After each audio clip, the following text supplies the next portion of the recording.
हिंदू धार्मिक मान्यता के मुताबिक मर्यादा पुरुषोत्तम श्री राम रावण का वध कर जब अयोध्या लौटे तो उस दिन अयोध्या वासियों ने घी के दिए जलाकर उनका स्वागत किया।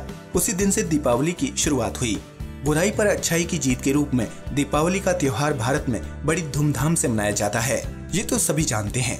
लेकिन क्या आपको पता है कि दुनिया में और भी देश हैं जहां दिवाली मनाई जाती है, बस मान्यताएं और उसको मनाने का तरीका थोड़ा अलग होता है। तो चलिए जानते हैं उन देशों के बारे में। श्रीलंका।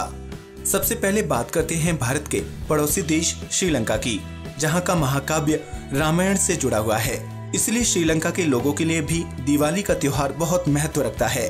यहाँ की मान्यताओं के मुताबिक बुराई पर अच्छाई की जीत के बाद विभीषण ने वहाँ के लोगों को दीपोत्सव मनाने के लिए कहा था। इसी दिन से श्रीलंका में भी दिवाली के दिन दीप जलाकर आतिशबाजी करते हैं। साथ ही कई जगहों पर सफेद हाथियों को सोने के आभूषणों से सजाकर जुलूस भी निकाला जाता है, जो इस पर्व में 4 चांद लगा देता है। थाईलैंड। थाईलैंड में दिवाली को लोई क्रैथोंग के नाम से मनाया जाता है, जिसका मतलब टू फ्लोट अ बास्केट होता है। और इस त्योहार को थाई कैलेंडर के मुताबिक 12वें महीने के पूर्णिमा के दिन मनाया जाता है।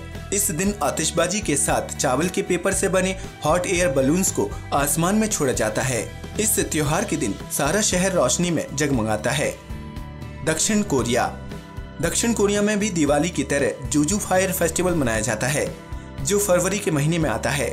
यहाँ के लोगों के मुताबिक अच्छी पैदावार और स्वास्थ्य के लिए यह त्योहार पिछले 20 साल से मनाया जा रहा है। इस दिन लैंप जलाकर और आतिशबाजी कर यह त्योहार मनाते हैं।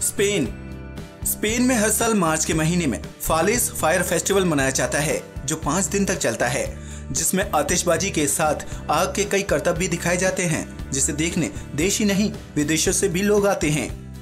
ईरान में जनवरी के महीने में फायर फेस्टिवल सादेह मनाया जाता है, जो अंधकार पर रोशनी की जीत और आग के सम्मान में 3 दिन तक चलता है। लोग रात को पूजा कर आतिशबाजी करते हैं। इन दिनों लोग गरीबों में खाना और मिठाइयाँ बांटते हैं। इंडोनेशिया में भारतीयों की आबादी ज्यादा है, इसलिए यहाँ भी दिवाली मनाने का तरीका भारतीयों जैसा ही है। इस दिन लोग अपने घरों में दिए जलाकर आतिशबाजी तो करते ही हैं, साथ ही यहाँ की रामलीला में लोग इंडोनेशियन संस्कृति के मुताबिक तैयार होकर रामलीला का मंचन भी करते हैं। नेपाल में दिवाली का त्योहार भारत की तरह बड़े धूमधाम से मनाया जाता है, जिसे तिहार कहते हैं। ये 5 दिन तक चलने वाला पर्व है। इसके पहले दिन को काग दिवस, दूसरे दिन को स्वान दिवस कहा जाता है। इन दिनों यहाँ कौओं और कुत्तों को खाना खिलाया जाता है। कुत्तों के माथे पर तिलक लगाकर उनके गले में माला पहनाकर विधि विधान से पूजा करते हुए उनकी आरती उतारी जाती है। तिहार के तीसरे दिन दीप जलाकर प्रकाश उत्सव मनाया जाता है। साथ ही भारत की तरह लक्ष्मी पूजन के बाद आतिशबाजी की जाती है।